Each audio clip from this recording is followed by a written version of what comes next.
Hey guys, I'm Combat Craig and I'm a 100% disabled Desert Storm veteran. Today we will cover the 3 differences between direct and secondary service connections. Alright, in order to explain the 3 key differences between direct service connection and secondary service connection, let me explain how they differ so we can explore them individually. Direct service connection basically means the condition was caused or made worse by your active duty military service. It occurred while you were in the military. You didn't have to actually be on duty like at work, but while you were in and on active duty. For example, a paratrooper broke his ankle on an airborne jump.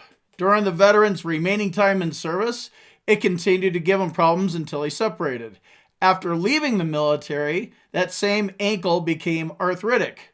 The veteran applied a disability claim for the ankle and was awarded a rating due to direct service connection to his military service. So, happened on duty, filed a claim for it, and got direct service connection. All right, a secondary service connection is a condition that was caused or made worse by an already service-connected condition. So you have a direct service connection for your ankle, and then years later, you start having problems in your other ankle because you're overcompensating for it.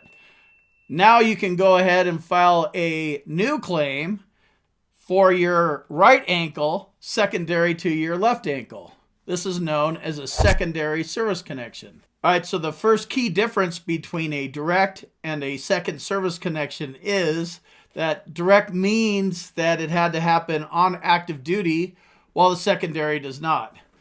This is why secondary service connections are easier to make in a lot of cases, because you don't have to go back 30 years to establish connection.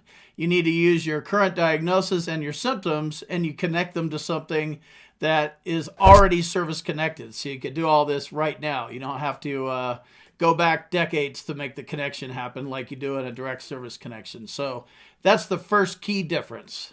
All right, the second key difference between direct and secondary service connection is the amount of connections you can have. So with a direct service connection, there's only one disability. With a secondary service connection, you can have multiple connections. So your bad ankle is connected to active duty, and that's the end of it. Secondary service connections don't have a limit, and let's say you connect your left ankle to your right ankle. You file a claim for depression for the pain in your left ankle, and then you file a claim for IBS that you suffer from as a result of taking painkillers for your left or your right ankle, and the list goes on and on. So there's no amount of secondaries. There's not a cap on them, where in a direct service connection, there's just one of them. So that is the second key difference between a direct and a secondary service connection. The third key difference between direct and secondary service connection is the amount of compensation that you get when you have one of these service connections. Service connections, the phrase that I want you to focus on here, because there's no difference in pay or compensation. You're just service connected at that point. So you could start off with your left ankle, then you file a secondary for your right ankle, and this little arrow comes down. But if you have 10% for this one and 10% for this one, then normal VA math rules apply. If your disability gets worse, you can file for an increase on either a direct or a secondary service connection. If your disability causes another body part to get worse, then you can file another secondary service connection.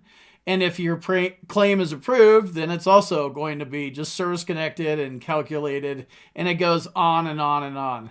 So I've seen cases where you have one disability rating for tinnitus and then multiple secondaries for what the tinnitus does to you.